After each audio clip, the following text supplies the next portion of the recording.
In a time where anything and everything is fair game for a remaster, remake, sequel or a loving homage, it's perhaps a bit surprising that it's taken so long for 2 Point Hospital to be made. Inspired by the classic Theme Hospital, which was for many the best of the theme games, and made by a team of Bullfrog, Muckyfoot and Lionhead alumni, there's good reason to be excited about this game for its quirky, irreverent take on healthcare. As an aspiring healthcare CEO, you're looking to revolutionise healthcare throughout the country, whether it's the small towns like Flottering, seaside city of Blyton, a hospital right in the middle of an industrial district, or the tropical sweaty Palms. Each hospital will have its own particular scenario, different challenges to overcome, and new diseases to tackle.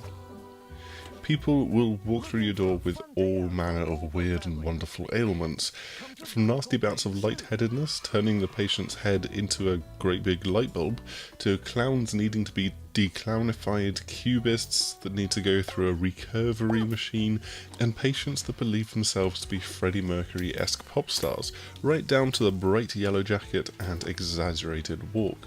Every disease that you have to tackle here is some kind of pun or joke. There's a great deal of inventiveness to some of these diseases, but whatever you're faced with, the core idea is to research, then build the lab or ward that is required to treat it, fill it with whatever equipment is needed, and then staff it with a qualified nurse or doctor. That makes it sound simpler than it actually is though, because you're also constantly trying to juggle the resources to manage all of these and improve the healthcare that you can provide in general.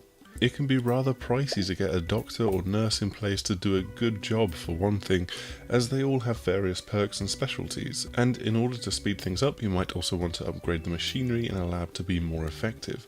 Of course that takes time and it can make it a bit more prone to breaking down. You also don't want your hospital to be an utterly miserable place to visit or work in. Managing the flow of patients through your hospital needs them to have enough waiting areas, snack machines and things to read or watch, and the staff need a room where they can go and relax when their shift is over to recover their energy. Putting up posters for certain ailments, adding potted plants in the corners of rooms, certificates to show qualifications, and upgrading the equipment, adding more furniture, they all go towards bumping up a particular room's prestige and the hospital's overall rating. Building your successful hospital is a constant juggling act, and even the third hospital that we played managed to completely overwhelm me under hordes of panheads and clowns. I even spotted a mime or two. You can earn up to 3 stars for each hospital, but instead of being a kind of Angry Birds high score chase, you're given the different objectives to try and complete to get each star. Each star is earned successively upon completing various different objectives. It can be relatively straightforward to start with, such as getting your hospital level up to 6, owning a second hospital building on that plot, and curing 3 patients in a certain lab. But then there's the requirements for the second and the third star, giving you an incentive maybe to go back once you've unlocked more diseases and cures later in the game. Along the way, the staff might then have requests. There can be events like a barbershop quartet that needs to be cured, and hospitals in different regions have got different requirements, such as needing air conditioning in the hotter climes to stop people from just fainting. That's never a good look for a hospital after all.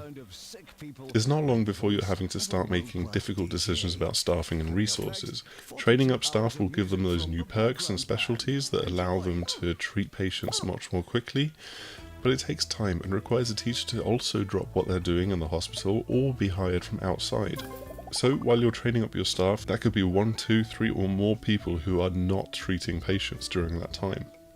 Upgrading machinery will also make it more effective, but then you need janitors that are able to fix it when it breaks down, and they might as well also be trained at ghost catching for when someone inevitably dies on your watch and decides that haunting a hospital is what they want to do with their afterlife. What's a real pleasure about 2 Point Hospital is just how friendly and intuitive much of this is. The graphical style is certainly evocative of the old theme hospital, but it's also been brought bang up to date and feels very modern. Getting around the interface is also fairly simple, even if some parts of the game, like unlocking furniture, aren't explained terribly well, but it's then nice and forgiving with how you can rearrange your hospital on the fly. You can very easily pick up a room and shift it around without any costs being incurred, unless of course you need to make adjustments to where the doors and windows are placed. There's also just the great sense of humour that you'd expect from a British team which has got tons of experience from Bullfrog and Lionhead. Everything in this game is a pun, from the illnesses to the randomly generated doctor names, and every silly illness has got some suitably silly animations and over-the-top ways of being cured.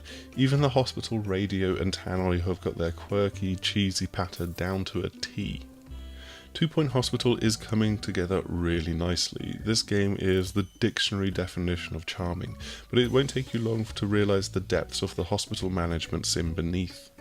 It also won't be much longer before you can play this. The game is out on the 30th of August, just in a month and a half's time.